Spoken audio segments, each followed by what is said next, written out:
Yesterday I spoke with you about intuiting and watching the change occur of vocation,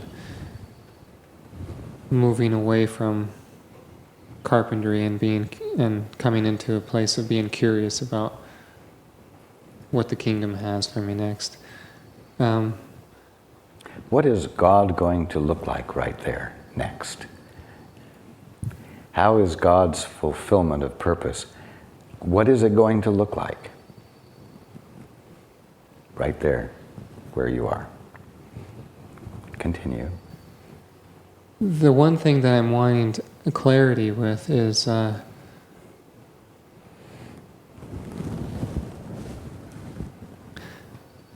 last year I've been going through a physical injury, which has mostly kept me from being able to do much carpentry. I don't want to twist I don't even want to really allow the ego perception and understanding of that. It's hard for me to explain, but I want to know the divine perspective of what's been really occurring there, because as it stands right now, I can easily go into it and go, well, I suffered this injury to bring me into a place of defenselessness in order that I could actually start to step out of this program, this career, and along with that, there's an unsettled feeling of guilt and other things that I'm very leery of right now, and I just... You and Monique need to be sitting on the same couch. It's probably true. Thinking.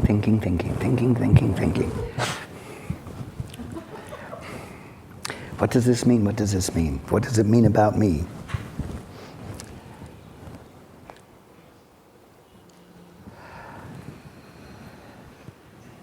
Maybe it doesn't mean anything about anything other than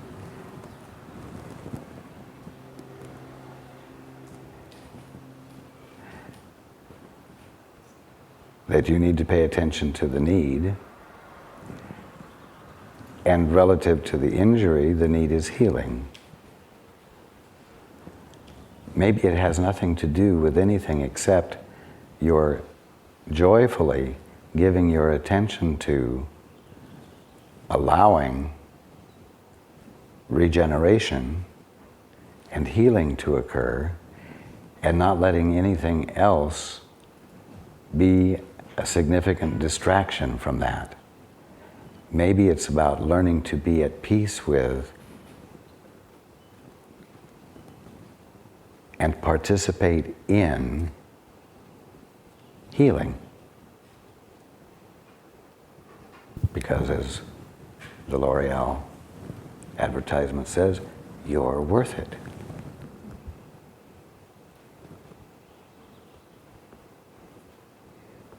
You're worth not having to be distracted from allowing and participating in the healing.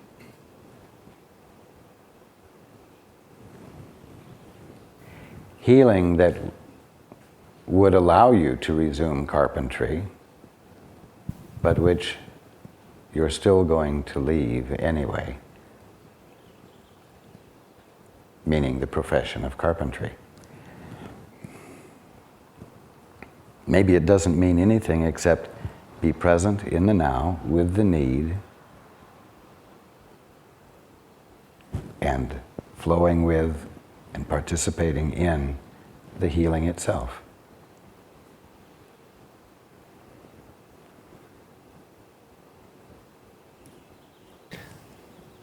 That's why I never asked this question before, because I felt like the need to understand was another defense.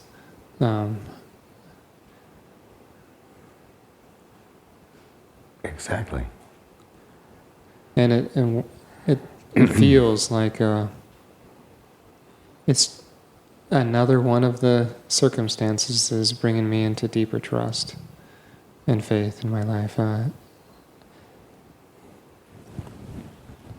And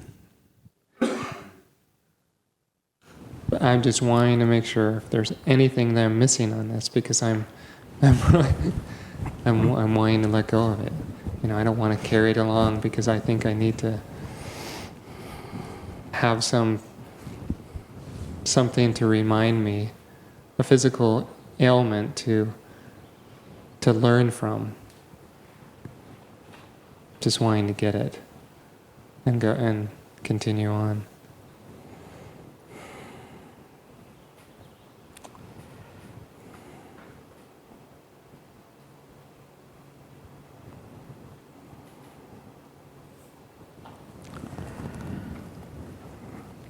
You were talking yesterday about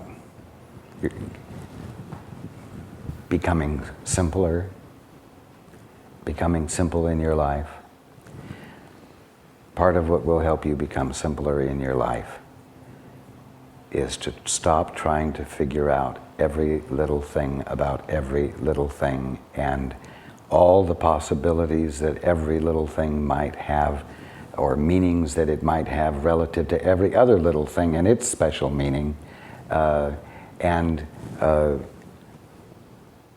playing life like a gigantic chess game where you must play the game well by knowing every possible move for the next 5,000 years before you'll relax and just play the game or participate in the game.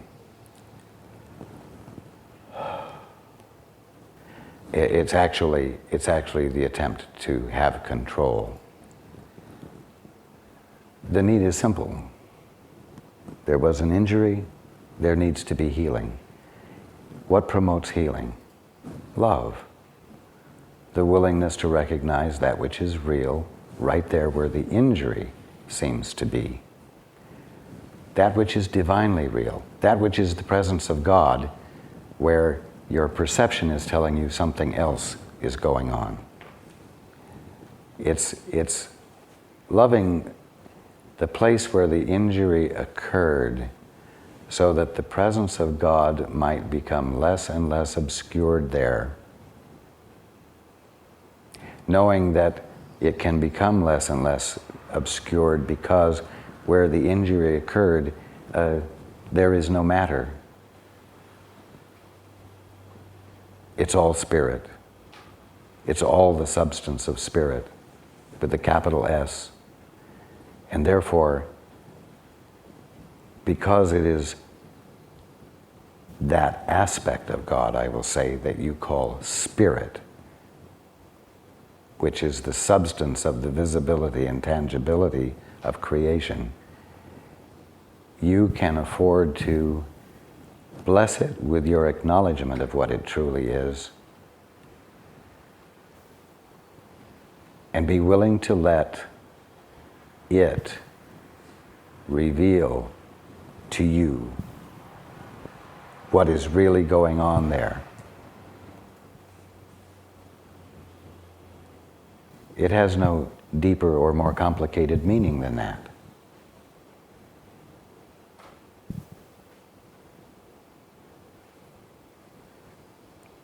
That's the simplicity of it.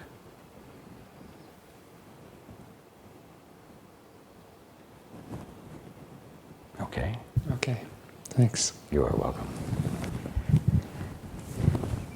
Okay. The floor is open to current questions, current concerns, current curiosities. Yes. Love you, Raj. I'm so I grateful. make you laugh. Yes. I have been experiencing probably for the last year or two or three an increasing sense of joy and well-being and extreme gratitude for my life, what it has been, what it is now, and what I expect it to continue to be. But for the last 3 or 4 days, I have been really out of my peace and experiencing a deep-seated anger, and I've been very snarly, and I'd like to identify that and So you decided to come and see me. You get it. No, I'd like to just let that go. I'm not sure I got as far as saying, okay, it's a lack of love, it's fear, but I haven't gotten any further with that. What are you angry at? Or what does the ego say you're angry at? The ego says I'm angry because I'm stuck living with all these old people. They're having all these problems, and I don't consider myself one of them yet. And that, in turn, is a monetary choice, or appeared to be. You mean for lack of funds, you don't have the choice to go Yes. elsewhere? Yes. It's a lovely spot. I have a very nice apartment in a brand new building for minimum rent. It's, I find myself being increasingly irritated by them.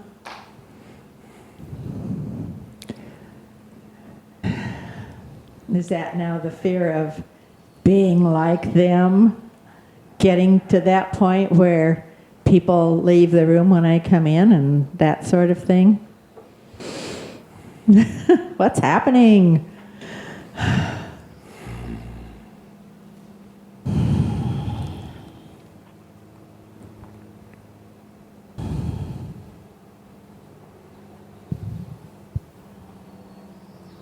Well,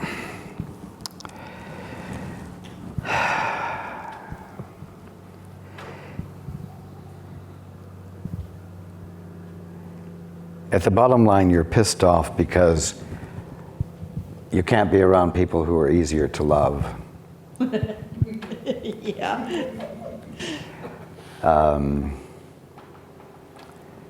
It's too much work.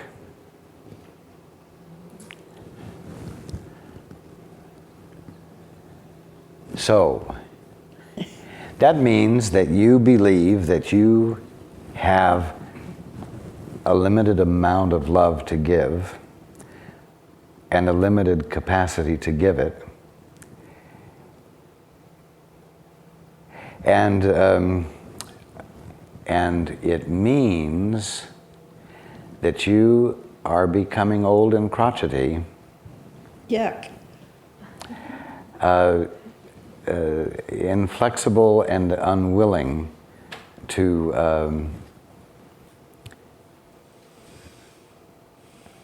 be the presence of love because it's just too much work for you.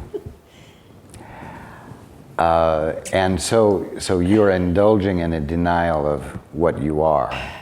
Yeah.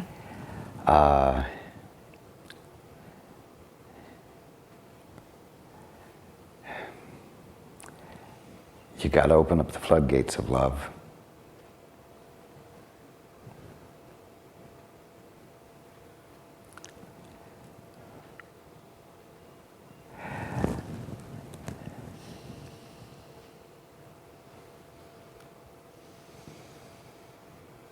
You got to remember who you are. You're love. It's your function to love. It's your function to realize that everyone and everything is deserving of love. It's your function to realize that what your ego says they are is not what they are. They're more than that. Love is the realization that they deserve to be inspired out of the limitations they have slowly accepted for themselves.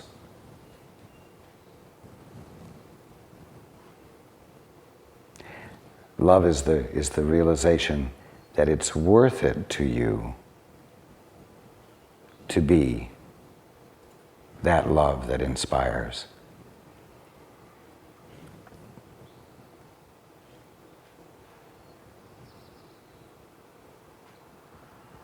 And I'll tell you something, when you decide to abandon this little temper tantrum and let your love flow, they're not going to look so bad.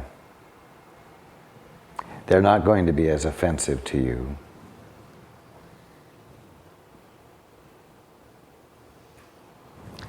You know what? Every time you get angry,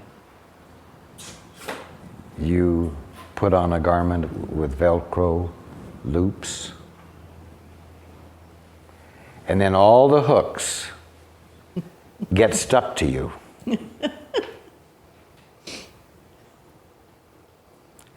When you abandon the anger,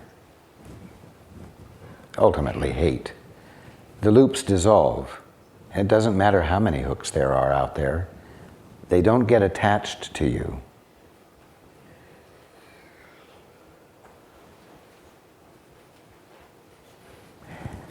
And the inclination to become irritated is gone.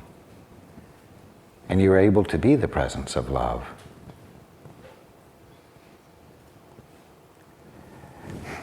I'll tell you something else. Becoming self-righteous about old age, becoming self-righteous against those who are experiencing old age,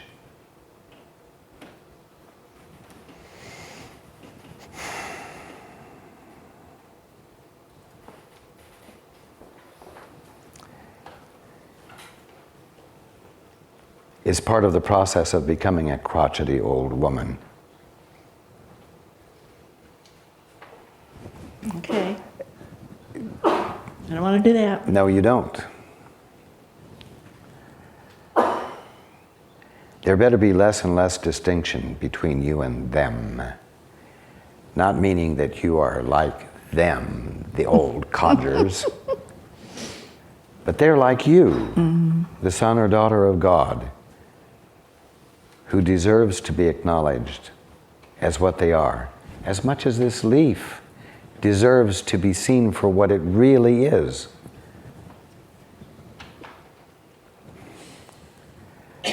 You're finding justification for not witnessing for them, but witnessing against them.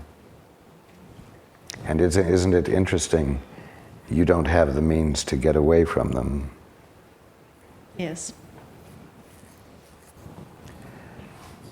It doesn't mean that you can't get away from them because you're like them,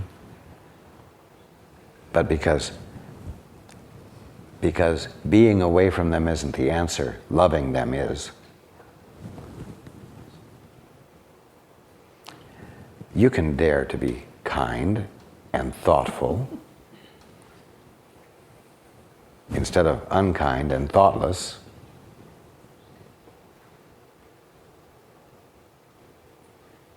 You weren't here yesterday, but I spent some time talking about independence since there was a holiday here recently. Mm-hmm.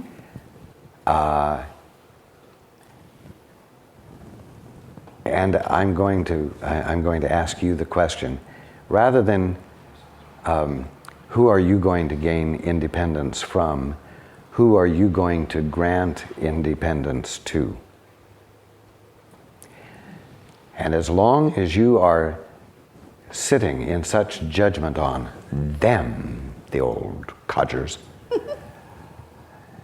you are holding them in bondage to your concept of them, and you will not be able to help but treat them according to the definition you're giving of them, which will be unkind. And you need to grant them independence from your terrible thoughts about them by abandoning your terrible thoughts of judgment about them.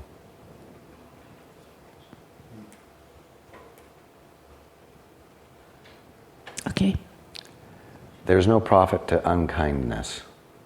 No. It isn't what you want to engage in anyway. Mm-mm. Mm-mm. But when you find yourself being frustrated with them, what you're doing is you're experiencing the discomfort of being loveless yourself. And it isn't them that's the problem. It's the fact that you are acting at odds with your very being. And you can't do that and be comfortable. And they're not making you decide to see them the way you're seeing them. Yeah.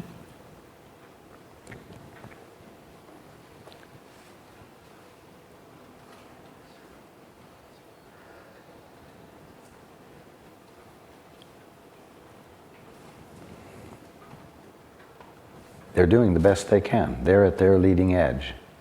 And maybe they're in a stupid rest. But they're still at their leading edge.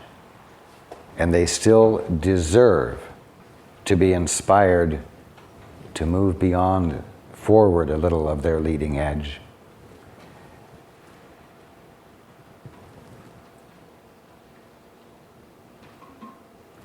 You just became a little haughty in the last short period of time. Better than them, you thought. But you know what? You're just like them. All of you are the sons and daughters of God, standing at your leading edge, deserving to experience the more of God that is there than what you're currently experiencing.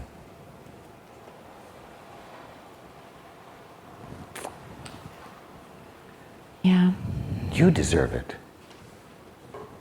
And that doesn't mean being able to live someplace with more lovable people.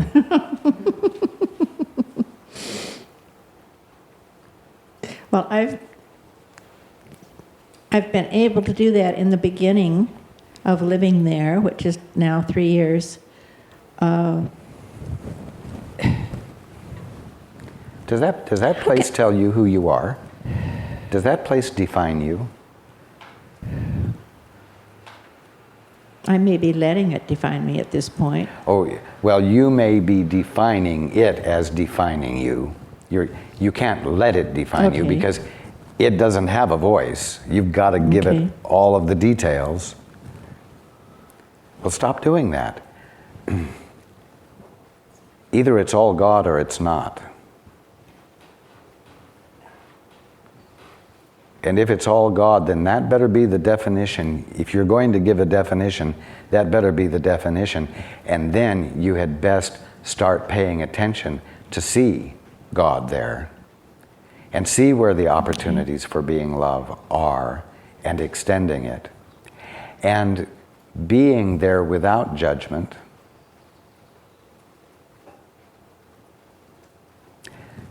I'm going to say, be it so you can be there without judgment and have the freedom to come and go.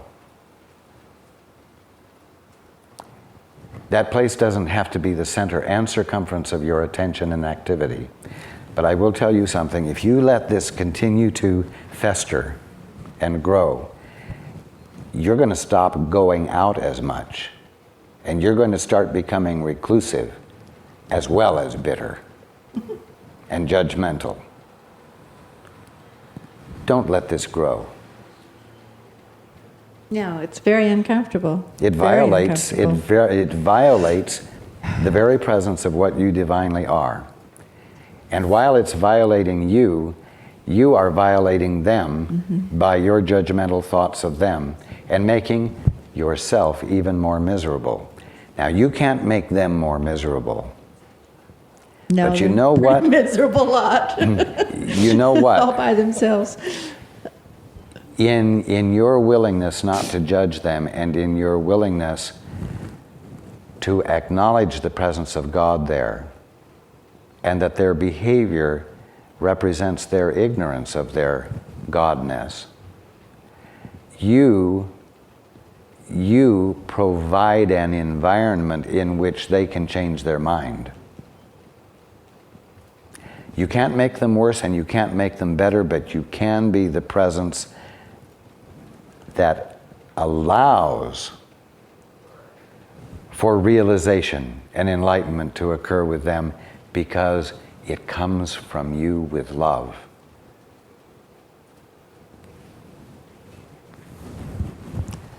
Now, this was just a temporary tantrum.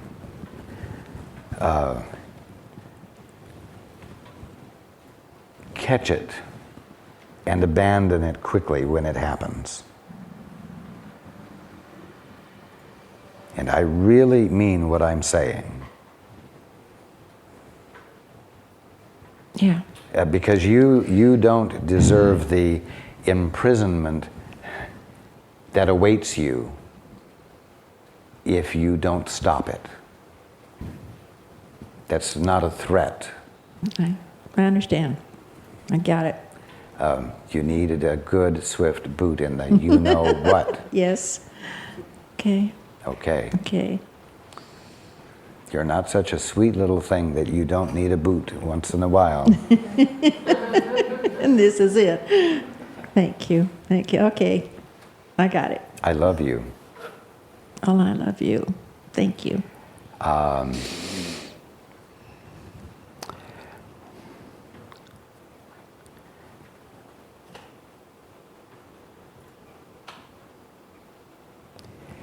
And they deserve your loving them. Yes, they do. Yes. A crotchety old woman came in today. I loved you before you got here, and I let you know I loved you while you were here, and you deserved it. And they deserve the same thing from you. And you will feel so good if you will extend it, because it's your function. It's the nature of your being.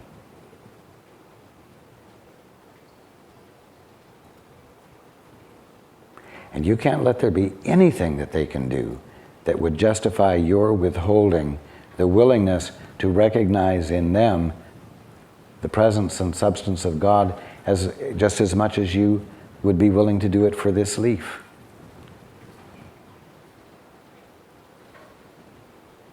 Okay. Okay. Okay. Thank you. You are welcome. One little postscript, if I may, a little aside. Would there be any value in my knowing why,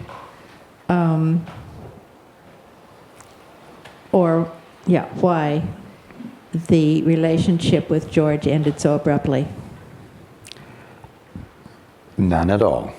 Okay. There would be no benefit. Observe it, allow it, Okay. let it be. Don't look for some significant meaning. Okay. Okay, Thank you so much. you are welcome. We're going to take a 10-minute break. Okay. Hands.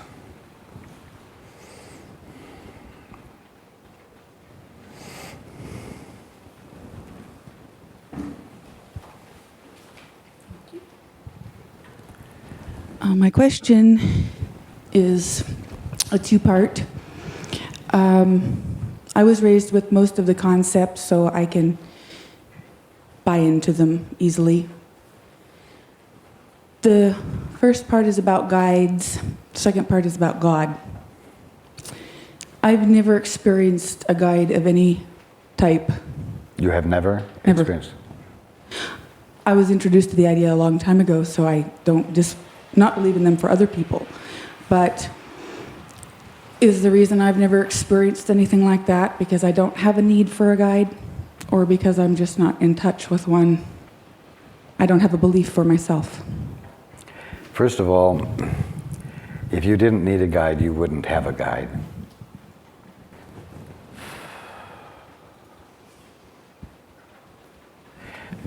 What I have referred to as the human condition, which is best described as a partial experience of reality, is experienced because one has claimed the capacity to perceive things independent of the way God has created them.